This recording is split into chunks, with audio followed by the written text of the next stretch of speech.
Olá, boa noite, meus irmãos e minhas irmãs em Cristo Jesus. Não pude estar aqui ontem com vocês, tá bom? Mas estou aqui hoje. Vim trazer para vocês o capítulo de número 7, né? Que fala de 1 Coríntios. 1 Coríntios, capítulo 7, né? Os escritos do apóstolo Paulo.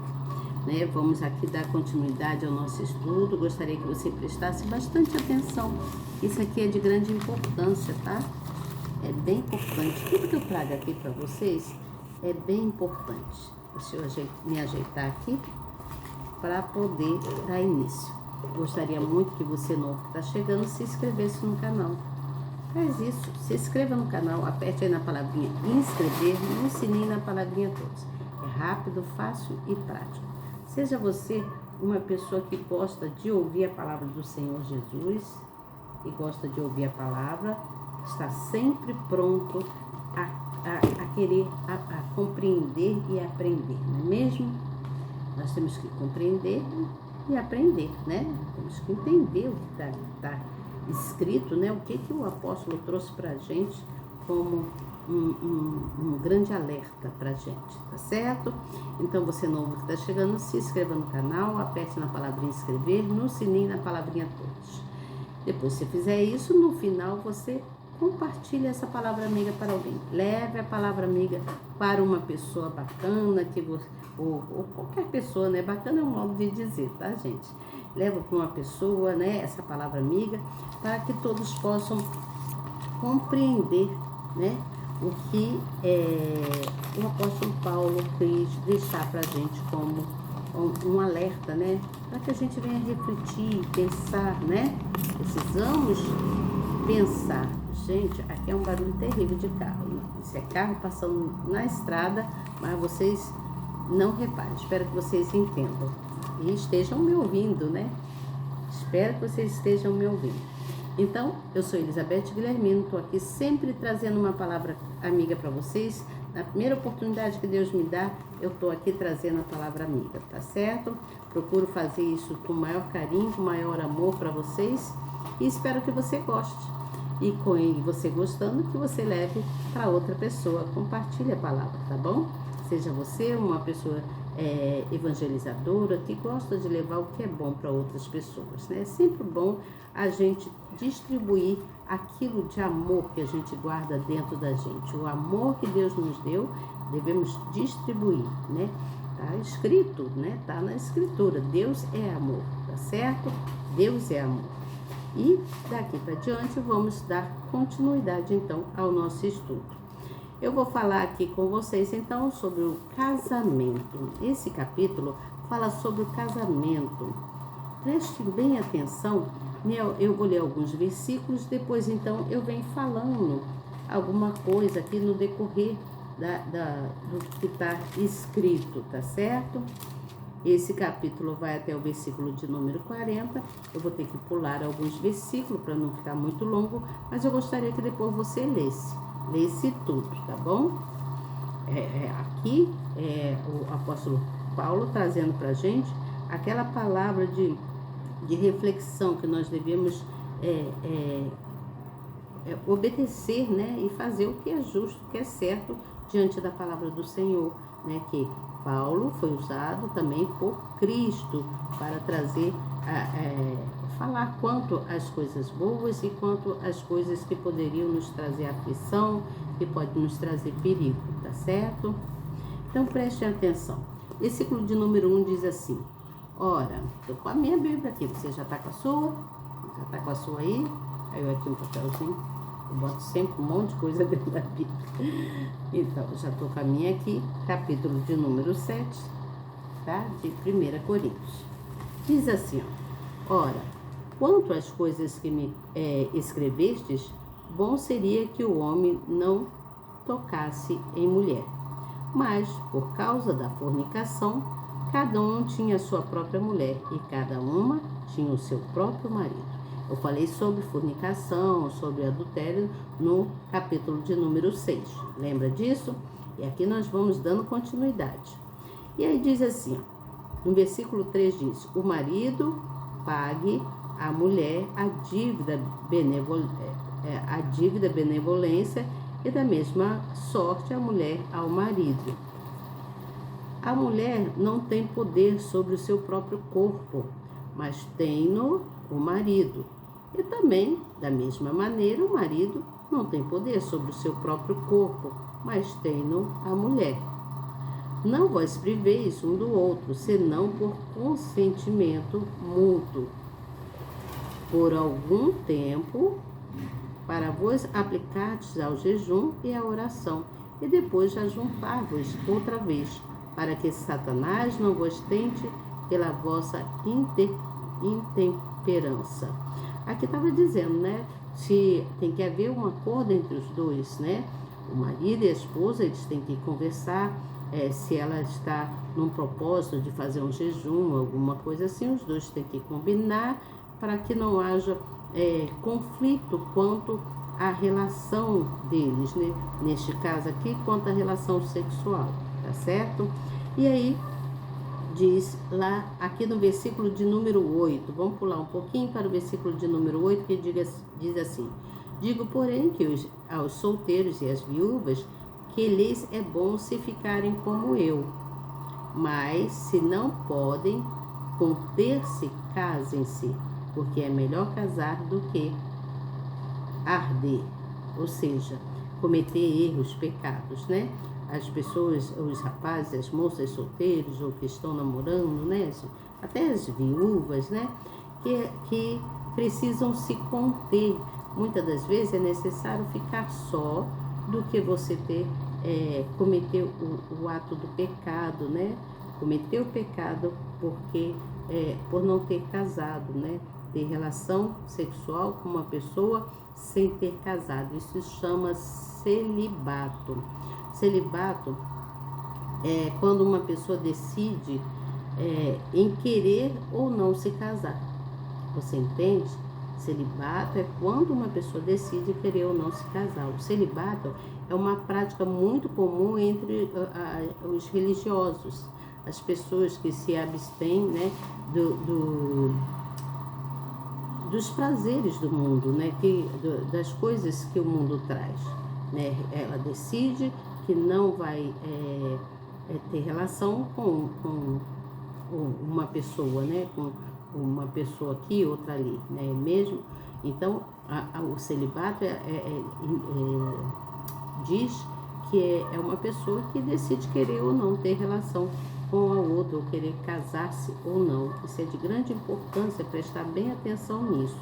Eu vou explicar ainda um pouco mais sobre isso, porque o celibato para os casados mostra que aqueles que são casados não significa que essa pessoa não tenha que ter relação com outros. Se são casados, eles têm que ter relação entre si, né? A relação sexual é só entre o casal, não pode haver um terceiro, nem um quarto, nem um quinto, né?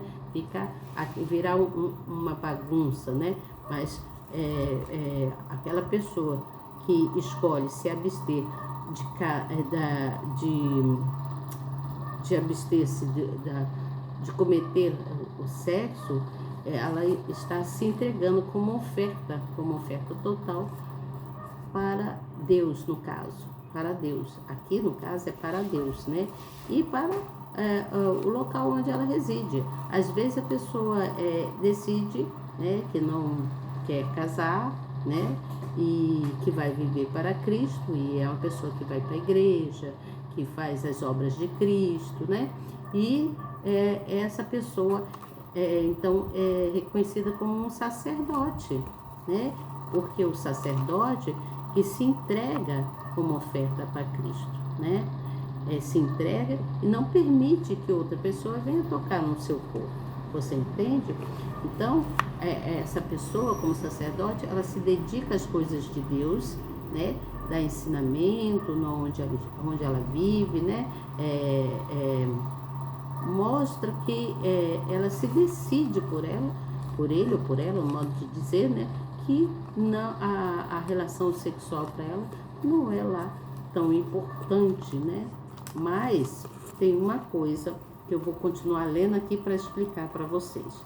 Aí, vou pular aqui mais um pouquinho adiante, vamos aqui mais um pouquinho, vou virar a folha aqui, para que você possa entender melhor. Aqui no versículo de número 20, diz que é assim, ó, porque o que é chamado pelo Senhor, sendo servo, é liberto do Senhor, e da mesma maneira também é chamado, sendo livre, servo de Cristo. Servo é de Cristo. Foste comprados por bom preço, não façais servos dos homens. Irmão, cada um fique diante de Deus no estado em que foi chamado. Né? Tem uns que foram chamados, aqueles que foram chamados para viver uma vida em sacerdócio. Né? Aí diz assim também aqui, ora, quanto às virgens, não tem mandamento do Senhor. Dou, porém, o meu parecer, como quem tem alcançado misericórdia do Senhor para ser fiel.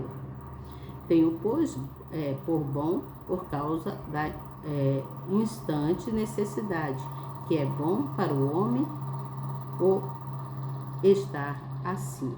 Então, se a pessoa tem necessidade, não quer se casar, não necessariamente a pessoa é obrigada a se casar. Então, diz assim, estás ligada à mulher? Não busque separar-te. Está livre da mulher? Não busque mulher. Por exemplo, aqui nesse versículo de número 27, está dizendo, se o homem está ligado a uma mulher, ele tem que procurar viver bem com essa mulher, né? Com a mulher que ele escolheu para ele. Mas se ele está separado da mulher, ele não tem que voltar lá naquela mesma casa, né, onde ele tinha lá essa esposa e ficar em duplicidade, né? Tá com uma mulher cá e outra lá, né? Então, não busque mulher, tá certo? Espero que você esteja entendendo aqui o que eu estou falando. E aí, vamos aqui mais adiante um pouquinho. Vou aqui para o versículo de número 39, que diz assim, a mulher casada está ligada pela lei todo o tempo que o seu marido viver, mas se falecer o seu marido, fica livre para casar-se com quem quiser, contanto que seja no Senhor. Você entende isso aqui? Então, será, porém, mais bem-aventurada se ficar assim, segundo o meu parecer, e também eu cuido que tem o Espírito de Deus. Veja bem, aqui o apóstolo Paulo, ele está sendo bem claro quanto a mulher que é casada e aquela que perdeu o marido, aquela que é viúva, né? Mulher que é viúva. Veja bem, vamos entender nós já entendemos o que significa o celibato, não é mesmo? O celibato, então, é uma decisão que uma pessoa toma de querer se casar ou não, né? Mas, e o casamento? E o casamento? O que é o casamento? Nada mais é que a união entre um homem e uma mulher. Né? É a união entre um homem e uma mulher e a sua relação conjugal. Você entende? Quando um homem e uma mulher se unem, eles se unem para serem uma só carne, né? Como diz na palavra. Mas entenda bem, a união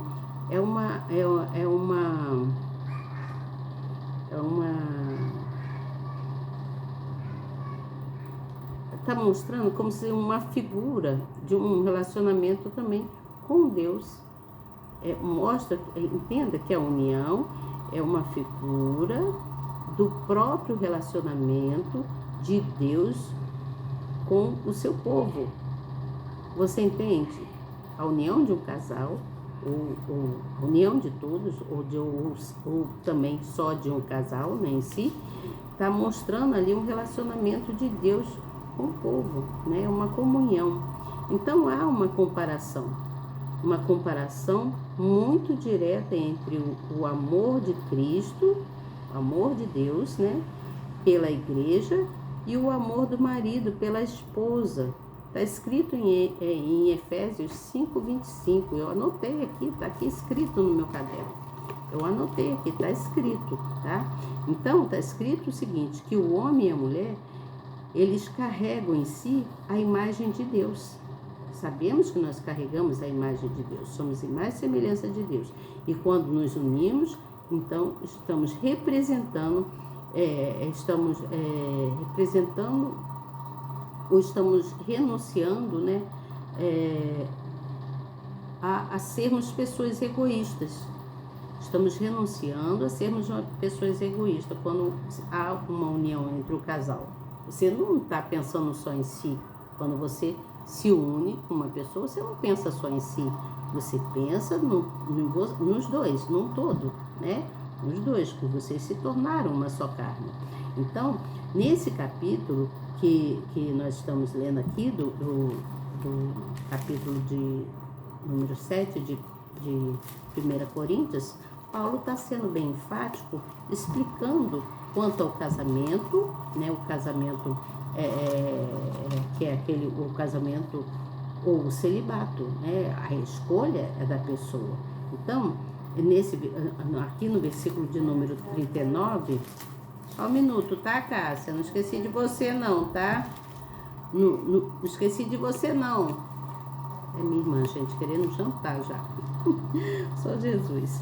Então, aqui nesse versículo de número 39, está falando que a mulher casada está ligada pela lei todo o tempo que o seu marido estiver vivo, mas se o seu marido falecer, né?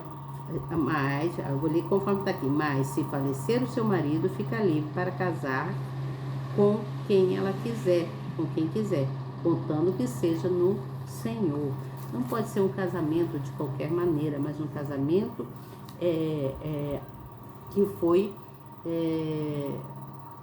destinado por Deus, né? Que se você está namorando uma pessoa, você sente, né, que vocês se amam verdadeiramente, você então tem que se achegar a Deus, orar a Deus e perguntar a Deus: Senhor, esse casamento é para mim mesmo?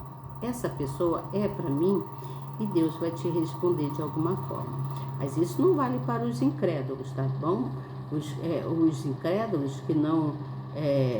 tem muitos que não entendem e namoram e se sentem à vontade em ter relação sexual com um aqui, outro ali, outra colar, o que é pecado, o que é errado, né? Então, Deus, ele quer que as pessoas se casem sim, mas dentro daquilo que é determinado pela lei de Deus, né? O casamento é uma união, né? Uma união é uma união bem profunda, né? Uma união bem profunda de um casal, né? Onde ali os dois vão satisfazer a vontade um do outro. Mas isso não significa que o casal que casou-se tem o seu marido, e se o seu marido se ausenta deixa passar esse barulho. Seu marido se ausenta por necessidade, né? Às vezes porque precisa viajar ou precisa trabalhar e fazer qualquer tipo de coisa. Isso não quer dizer que ela vai arrumar uma outra pessoa e ter relação com essa pessoa, deitar-se com outra pessoa. Isso é errado, é pecado. Então, Deus quer ver a satisfação de um casal, mas aquele casal que são unidos por Ele. Você entende?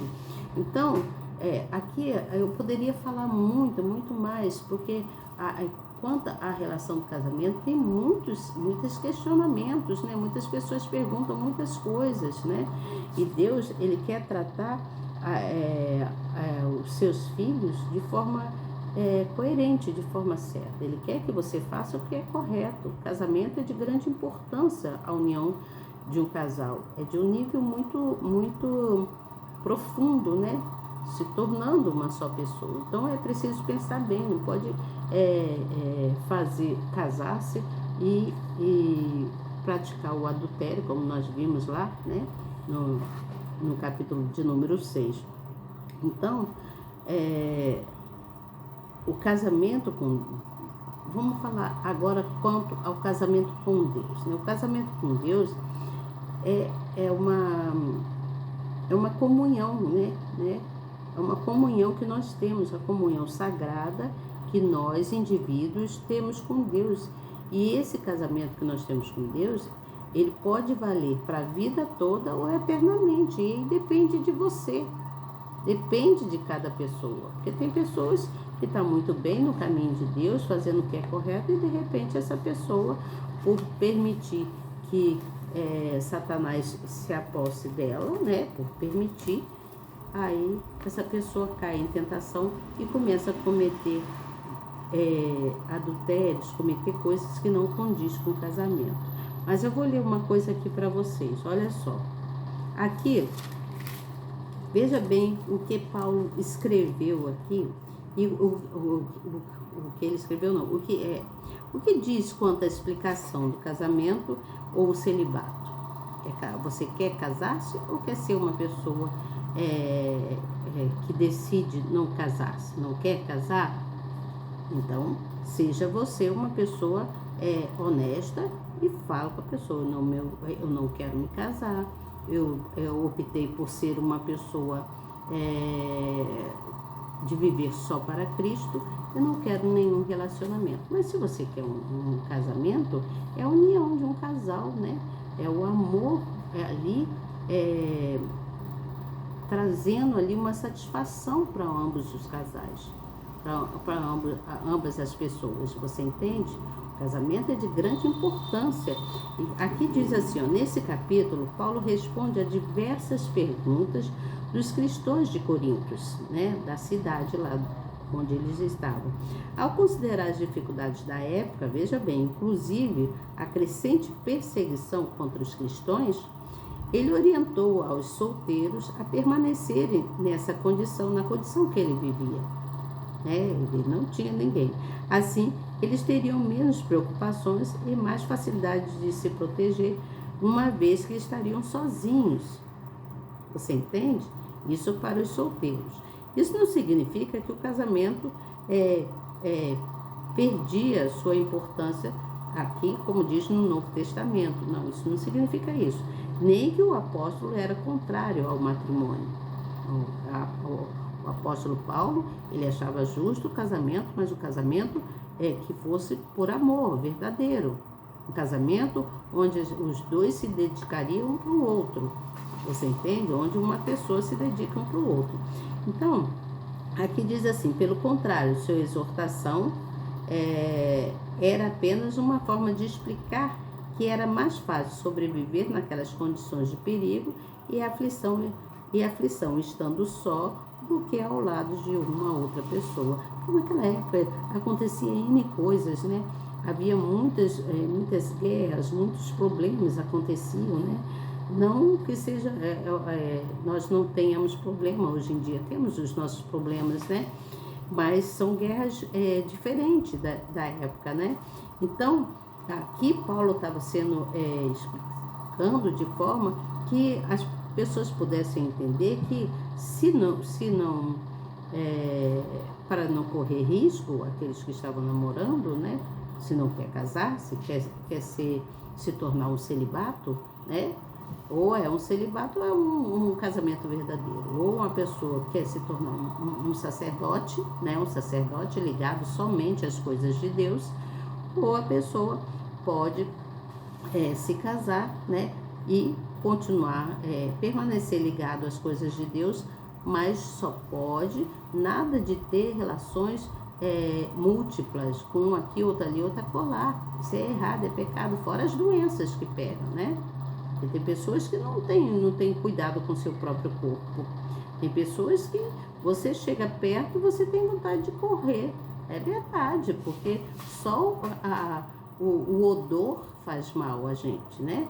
Então precisamos ser pessoas limpas, cheirosas, né? Que gostamos de estar sempre cuidando do nosso corpo, né? Se sentimos alguma coisa, procuramos ir ao médico para saber o que está vendo, né? Nós precisamos cuidar disso. Então, contudo, ele aconselhava as pessoas a se conter, né? A se conter. Aqueles que não quisessem um compromisso sério, então não se deitar, não procurar se deitar com uma pessoa que outra, né? Não quer compromisso, né? Então seja sincero e fala, eu não quero compromisso, né? Porque a partir do momento que você quer uma pessoa, que você diz amar essa pessoa, você tem que ser sincero com a pessoa e falar que ama e que quer viver uma vida a dois, quer se tornar um só, né? Quer poder ser satisfatório um para o outro, né? O homem, ele tem que satisfazer a mulher e a mulher satisfazer o homem, um ajudar ao outro, né, nas suas satisfações. Aqui nesse caso, não só na satisfação das coisas decorrentes do nosso cotidiano, mas também nas coisas relacionadas à intimidade do casal. Você entende? Então, aqui ele diz assim, ó: contudo, ele aconselhou que quem não conseguia se conter deveria se casar, pois era melhor enfrentar as lutas e os riscos de ser preso ou de morrer do que se tornar um impuro diante de Deus. Né? A pessoa que existem muitas pessoas, moças, aí, jovens, meninas lindas que se deixam, se prestam a se entregar o seu corpo, né? Que é o templo sagrado de Deus, é o nosso corpo, temos que ter cuidado com ele, é aqui no nosso corpo que Deus habita. Então, existem meninas aí que se vendem por uma latinha de cerveja, né? Por uma comida, qualquer coisa, existem, até hoje existe. Outro dia eu estava ouvindo uma pregação da Sandrão, né? Pastora Sandrão, e ela estava falando como ela foi usada quando mais jovem, né? Como ela foi usada. E depois ela foi tomando consciência e se entregou definitivamente a Deus. E ela cresceu em Cristo Jesus. E aí Deus a perdoou, tornando ela uma pastora que dá vários testemunhos, está sempre contando quanto essa negligência, né, que ela teve, né? Na época não tinha muito discernimento quanto à palavra, né?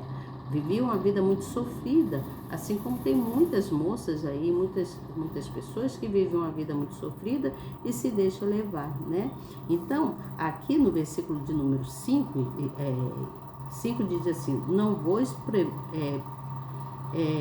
priveis um ao outro, senão por consentimento mútuo por algum tempo, para vós aplicardes ao jejum e à oração, e depois ajuntar-vos outra vez, para que Satanás não vos tente pela vossa intemperança.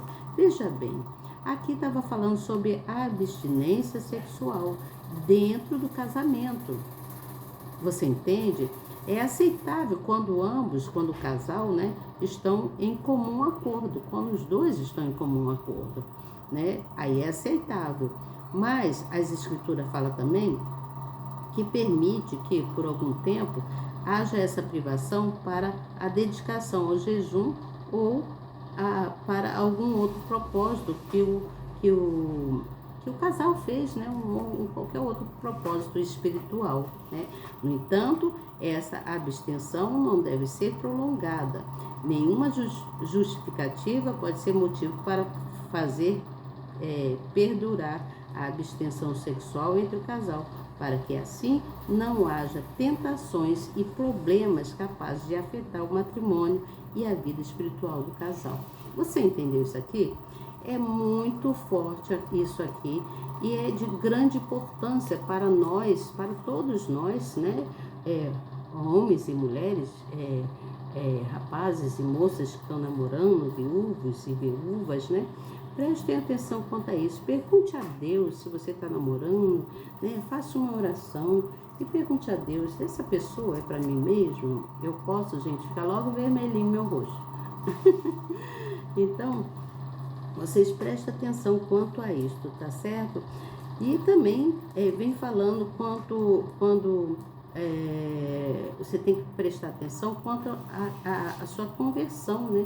A sua responsabilidade que você tem. Se você foi convertido a Cristo, você tem uma responsabilidade diante de Deus, né?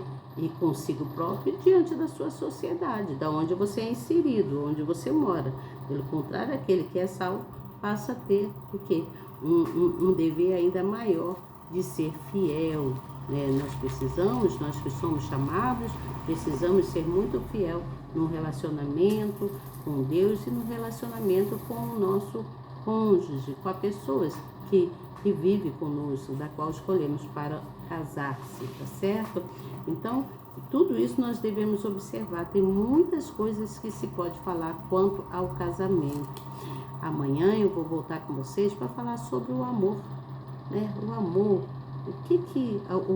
o amor e o reconhecimento e o conhecimento de que uma pessoa tem que ter quanto o amor puro, o amor verdadeiro, o amor em Cristo, o amor de homem e mulher.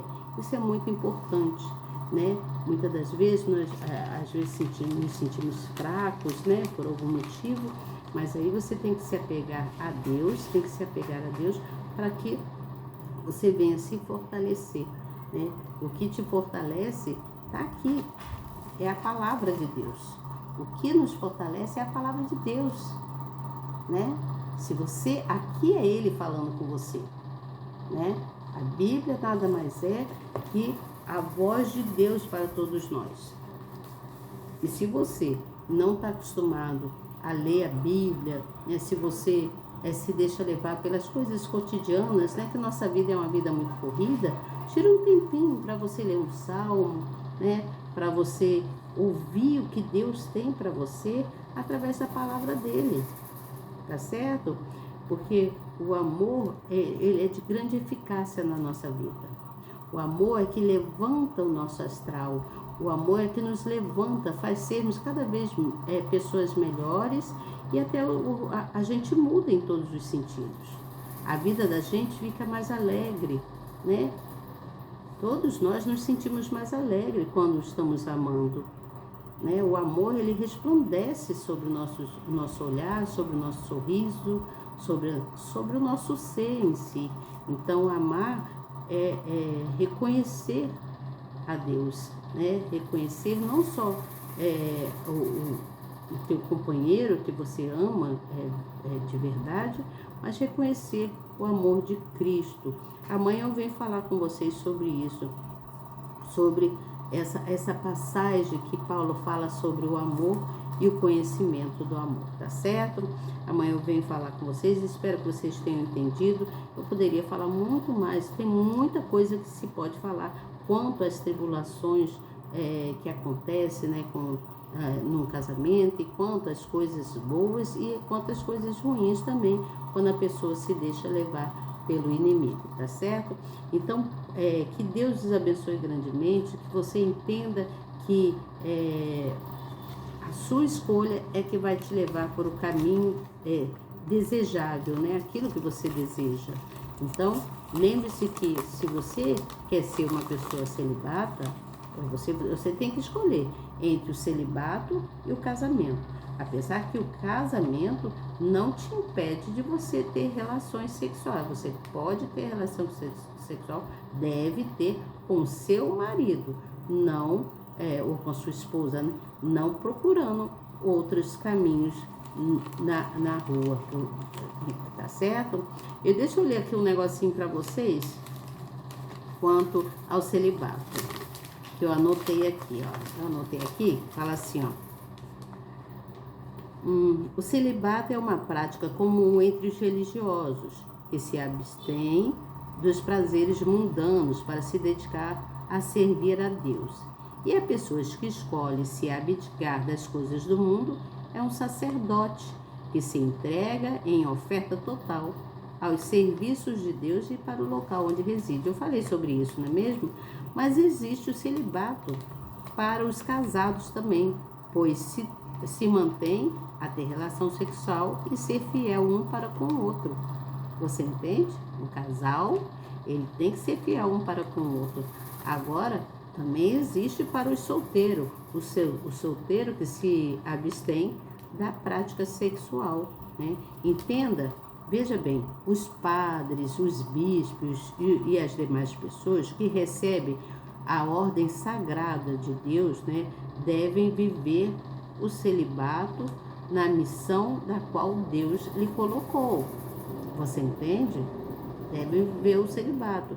Não que um bispo, um padre, aquela pessoa que foi escolhida não deva casar-se. Deve casar-se e ser fiel um para com o outro. Relação sexual Existe sim, mas entre o casal que é fiel um para com o outro, conforme as ordens da Sagrada Escritura, né? Então, que devem viver o celibato na missão da qual foi destinado. E os que escolhem o caminho, esse caminho, né, da missão de Jesus Cristo, devem viver, né, essa vida com motivação, né? Viver motivado, quanto ao matrimônio, né? Devem ter uma vida matrimonial boa, feliz, né? Viver os dois um com o outro. Você entende o que eu falo? Então preste atenção nisso e tenha prudência, tenha pudor quanto ao seu corpo, quanto ao que você a sua vida, né? Quanto ao que você vive. Não se deixe ficar andando com um ou com o outro, não. Seu corpo é o templo sagrado onde habita o Espírito Santo, tá certo? Então, que Deus te abençoe grandemente. Amanhã eu venho falar sobre amor, tá bom? Se Deus permitir, eu estarei aqui com vocês e vai dar tudo certo, né? Até o que era para dar errado, com Deus dá certo, né? Quando temos Deus, nossos caminhos, né? Botamos Ele na nossa direção para Ele nos encaminhar, tudo dá certo, até o que era para dar errado, tá certo?